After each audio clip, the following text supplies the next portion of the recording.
Life, a blessing but something quite unpredictable. Thalassemia, a deadly disease, yet those suffering with it do not lose.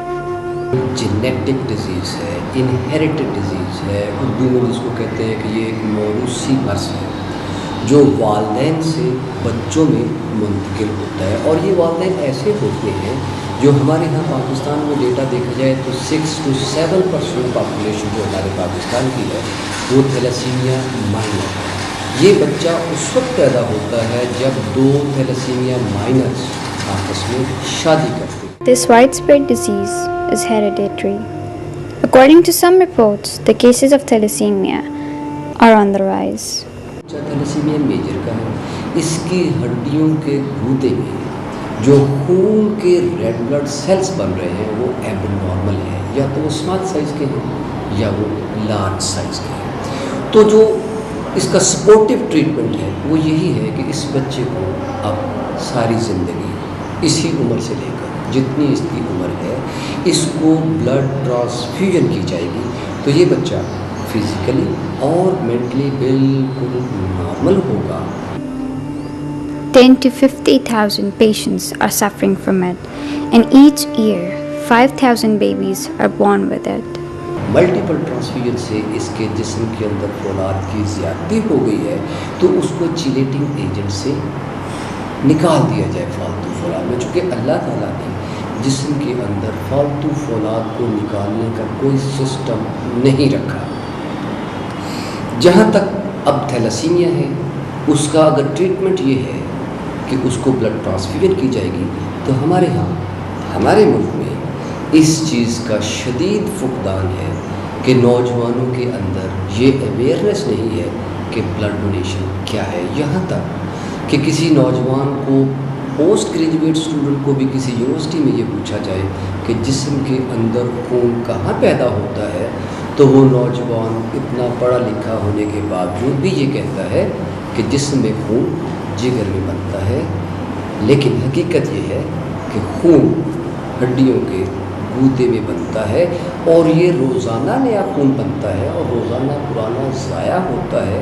इसीलिए जब thalassaemia के बच्चे को blood लगाया जाता है तो उसको कुछ देर के बाद मज़ीद ब्लड ट्रांसफ्यूजन की ज़रूरत होती है। 5 to 7% of our population carries the genes of thalassemia. Thalassemia basically एक इनहेरिटेड डिजीज़ है, ज़्यादातर बच्चों में पाई जाती है। इसमें HP लेवल लो हो जाता है। पेशेंट्स को बच्चों को जो है इसमें भूख कम लगती है, बच्चे थोड़ा पेल होते हैं। ठीक है, हमारे मुल्क में ये काफ़ी हद तक ये डिज़ीज़ पाई जा रही है। ज़्यादातर ये डिज़ीज़ जो है जो जॉइंट फैमिली सिस्टम में जहाँ पे रिलेशंस में आके मैरिज होती है वहाँ पे ये प्रॉब्लम होती है। There are two types of thalassemia: alpha thalassemia and beta thalassemia. Tests like CBC, complete blood count, blood smear, iron studies, HB evaluation, and DNA analysis can diagnose whether the person is a thalassemia major or a minor. कि लोग अगर basically पहले से test करवा रहे हैं तो बहुत अच्छा है। जिन फैमिलीज़ के अंदर ये डिज़ीज़ चल रही होती है, ठीक है ना, उसमें मेल्स हैं या फीमेल्स हैं, अगर वो टेस्ट करवाते हैं, अपना CBC करवाते हैं, तो उसमें पता चल जाता है CBC काउंट्स की क्या सूरत हाल है।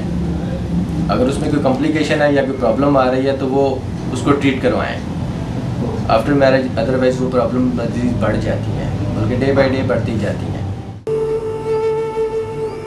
Thalassemia is an inherited blood disorder in which the body goes in the condition of anemia.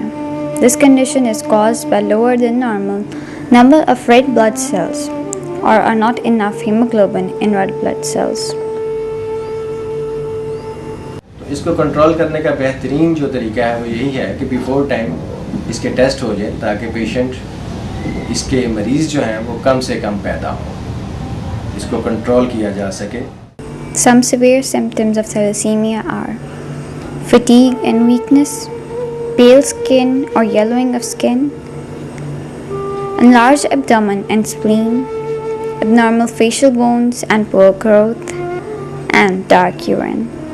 एक नॉर्मल पर्सन जो है वो ब्लड दे सकता है 4 से 5 महीने के अंदर एक दफ़ा एक बैग दे सकता है, और उसको एक बैग देने से कोई वीकनेस नहीं होगी, कोई कमज़ोरी नहीं होगी। ये एक नेचुरली तरीका होता है।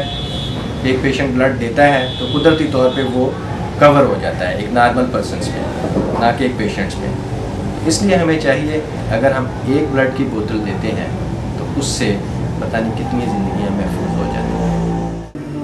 With our care, we can eradicate thalassemia and bring smiles on the faces of these people. It's our moral duty to donate blood. Blood is their only hope, because saving life of one man means saving the whole mankind.